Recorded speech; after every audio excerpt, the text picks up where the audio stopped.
Good morning बच्चों। आज हम लोग देखेंगे जीके जूनियर क्लासेस 1 to 4 का फाउंडेशन सीरीज।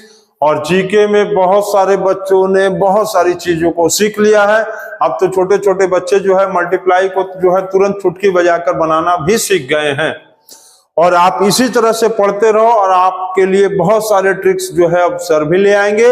और दूसरी चीज क्या है कि आप लोग अब चैनल के प्लेलिस्ट पे जाओ, वहां पर देखोगे एक मैथ्स मैजिक प्लेलिस्ट बना है। मैथ्स मैजिक एक प्लेलिस्ट बनाया गया है, वहां पर आप जाकर प्लेलिस्ट से आप अपने मनपसंद मल्टीप्लाई ट्रिक्स को देख सकते हो और सीख सकते हो। ठीक है, उसका एक ग्रुप ही अलग कर दिया गया है, तो इसको आप लोग निकालिए और सीखिए और बनाइए भी। और आज हम लोगों का जीके जूनियर क्लास 1 to 4 का फाउंडेशन सीरीज है और आज का हम लोगों का टॉपिक नंबर है 11। आज हम लोग टॉपिक नंबर 11 देखेंगे और इसमें हम लोग देखेंगे कि एक नए ट्रिक के साथ हम लोग इस टॉपिक को स्टार्ट करेंगे। ठीक है, तो सभी बच्चे कॉपी निकाल लेंगे और पेन को निकाल लेंगे और बनाना वीडियो और नोट करना शुरू कर दीजिए। ठीक है, और आगे हम लोग वीडियोस में आगे भी बढ़ना शुरू करते हैं। तो सभी बच्चे कॉपी पेन निकाल लीजिए और नोट करना शुरू करिए।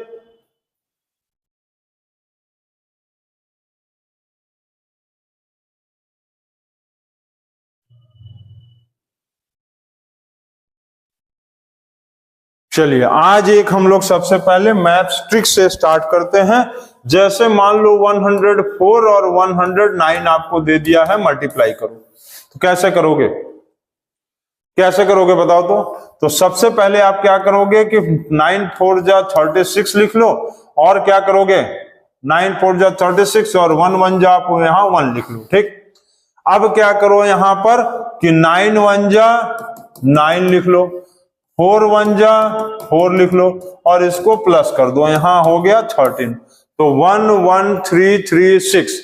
इसी तरह से मान लो आपको दे दिया 406 और 308 आपको मल्टीप्लाई करने के लिए कहा गया। आप कैसे करोगे बताओ तो आप क्या करोगे? 6 4 जा 6 8 जा 48। ठीक है, 6 8 जा 48 और 4 3 जा 12 हो गया। अब क्या करना कि इस नंबर का यहां मल्टीप्लाई करना। 4 8 जा हो गया 32 और 6 3 जा हो गया आपका 18। 6 3 जा क्या होगा? 6 3 जा 18 और इन दोनों नंबर को प्लस कर दिए 50, तो यहां पर लाकर 50 बैठा दो, ये आंसर आपका आ गया। इसी तरह से कमेंट बॉक्स में आप हमको ये बताओ कि 802 और 305 का मल्टीप्लाई कितना होगा, इसको आप हमको कमेंट बॉक्स में जरूर से बताओ। और ये ट्रिक आपको कैसा लगा ये भी आप हमको बताओ कि ट्रिक्स आपको ये कैसा लगा। ठीक है, तो ये ट्रिक आप लोग सीखते भी जाओ और बार बार हम कहते हैं कि ट्रिक सीखो और अपने अगल बगल फ्रेंड्स को, अपने टीचर्स को, अपने गार्जियंस को, अपने ट्यूशन वाले टीचर्स को, सभी को बताओ, अपने फ्रेंड्स को भी सिखाओ, तभी तो आपका ज्ञान और फैलेगा। क्योंकि देखो, ज्ञान एक ऐसी चीज है ना, जब तक उसको आप बांध के रखोगे ना तो वो फैलता नहीं है, और जब उसको खुला छोड़ दोगे, सब लोगों को बांटोगे, तो आपका ज्ञान और आप तेज भी हो जाओगे। ठीक है, तो इसको नोट कर लो और आगे का हम लोग जीके का आज का क्वेश्चन स्टार्ट किया जाए। चलिए सभी बच्चे नोट कर लीजिए इसको।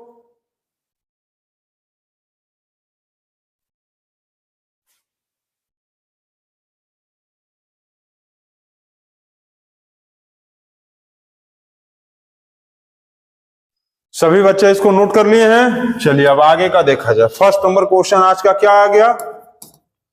फर्स्ट नंबर क्वेश्चन आ गया, विच is the tallest waterfall in the world? World का सबसे टॉलेस्ट वाटरफॉल कौन सा है बताओ तो? विच is the tallest waterfall in the world? World का सबसे बड़ा, सबसे लंबा, सबसे टॉलेस्ट मतलब सबसे टॉलेस्ट लंबा वाटरफॉल कौन सा है? तो इसका नाम है एंजल वाटरफॉल्स। क्या नाम है? Angel waterfalls. ठीक है, क्या नाम है? Angel waterfalls. आप अब हमको ये बताओ कमेंट बॉक्स में ये बताओ कि विच is the longest river in India? Which is the longest river in India? ठीक है, लॉन्गेस्ट रिवर इन इंडिया। आप हमको ये बताओ कि इंडिया में सबसे लंबी नदी कौन सी है, इसका आप हमको कमेंट बॉक्स में आंसर बताओ और नोट कर लो इसको जल्दी से। ठीक है, टॉलेस्ट वाटरफॉल कौन सा है? Angel waterfalls. ठीक, तो नोट कर लेंगे सभी बच्चे इसको और आगे बढ़ेंगे। अब हम लोग सेकंड नंबर क्वेश्चन में क्या लिखा है दिया, which is the largest desert in the world. World में सबसे बड़ा डेजर्ट कौन है? सबसे बड़ा डेजर्ट मतलब रेगिस्तान, ठीक है। वर्ल्ड का सबसे बड़ा डेजर्ट कौन है? तो वर्ल्ड का सबसे बड़ा डेजर्ट है सहारा डेजर्ट। सहारा डेजर्ट कहां है? अफ्रीका में। ये याद रखेंगे, सहारा डेजर्ट कहां है? तो सहारा डेजर्ट अफ्रीका में है। अच्छा ये बताओ आप कि in India which is the largest desert, in India which is the largest desert. आप इंडिया में बताओ कि लार्जेस्ट डेजर्ट कौन है। सभी बच्चे इसको बताएंगे कि इंडिया में सबसे बड़ा डेजर्ट, इंडिया में सबसे लार्जेस्ट डेजर्ट कौन सा है, ये आपको बताना है कमेंट बॉक्स में। सभी बच्चे इसका आंसर कमेंट बॉक्स में बताएंगे, ठीक है।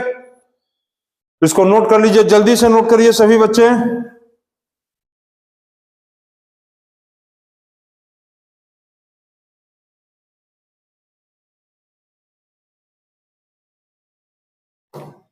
सभी बच्चों का हो गया। चलिए आगे देखें। नेक्स्ट क्या है क्वेश्चन नंबर 3। क्वेश्चन नंबर 3 दिया, which is the largest island in the world. Largest island in the world. Island का मतलब क्या होता है कि एक बहुत बड़ा सा टापू जो समुद्र से घिरा हो, ठीक है। तो greatest island in the world कौन है? ग्रीनलैंड।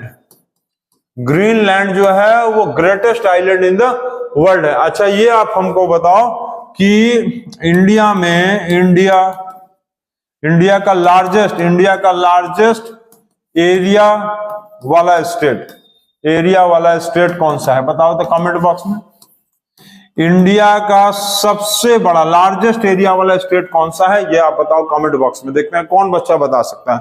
और सभी बच्चे जो है कमेंट बॉक्स वाले आंसर को जरूर से बताओ, ताकि आपको भी कमेंट बॉक्स वाले आंसर को बताने के साथ साथ आपको भी उसका नॉलेज हो जाए और बाकी लोगों को भी बताओ ये चीजें, ठीक है। देखो जीके पढ़ने का मतलब ही यही है कि बाकी लोगों को भी ये सारी चीजें बताओ कि ये ऐसे होता है, ये लार्जेस्ट स्टेट है, ये सारी चीजें, ठीक है। तो इसको नोट करिए आप और आगे बढ़ा जाए। चलिए आगे बढ़ते हैं, नेक्स्ट क्वेश्चन पे पढ़ते हैं हम लोग। Question number 4। क्वेश्चन नंबर 4 क्या दिया है? विच is the tallest animal in the world. ये सभी बच्चों को पता है, tallest animal in the world सभी बच्चों को पता है। हमारे आंसर लिखने के पहले सभी बच्चे इसका कमेंट करेंगे। क्या है? जिराफ। GIRAFF, ठीक है, जिराफ।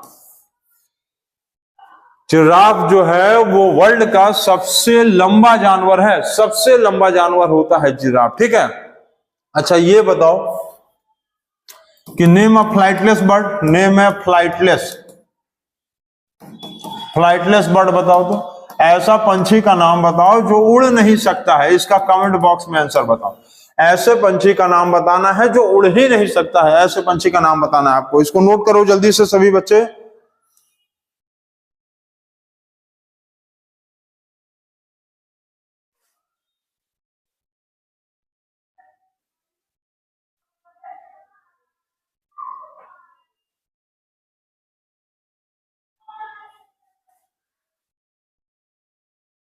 चलिए हो गया, आगे बढ़ा जाए। क्वेश्चन नंबर 5 क्या लिखा है? क्वेश्चन नंबर 5 में which planet is called as the morning and evening star. Morning और इवनिंग स्टार किसको कहा जाता है? मॉर्निंग इवनिंग स्टार क्यों कहते हैं? क्योंकि ये प्लैनेट हम लोग को सूरज उगने के समय और सूरज ढलते समय दिखाई देता है। तो इस प्लैनेट का नाम है वेनस, ठीक। वेनस प्लैनेट जो है हम लोग को सूरज को उगते समय और सूरज को डूबते समय दिखाई देता है, वेनस प्लैनेट, ठीक है, वेनस प्लैनेट। अच्छा ये आप बताओ कि name the planet, name the smallest planet. चलो कमेंट बॉक्स में ये बताओ, नेम द स्मॉलेस्ट प्लैनेट। कौन बताएगा देखते हैं। नेम द स्मॉलेस्ट प्लैनेट, पूरे सोलर सिस्टम का सबसे छोटे प्लैनेट का आप नाम बताओ तो कमेंट बॉक्स में बताओ जल्दी से कितना होगा, ठीक है। तो इसको नोट कर लेंगे आप, समझिए। ये मॉर्निंग इवनिंग स्टार क्यों बोलते हैं? क्योंकि ये सूरज उगते समय मॉर्निंग में और सूरज ढलते समय इवनिंग में हम लोगों को ये वेनस प्लैनेट दिखाई देता है। इसको नोट करिए आप सभी बच्चे और कमेंट बॉक्स वाले क्वेश्चन को भी नोट करिए और इसका आंसर भी आप हमको कमेंट बॉक्स में जरूर से बताइए। चलिए नेक्स्ट क्वेश्चन क्या है? नेक्स्ट क्वेश्चन दिया है हैट्रिक।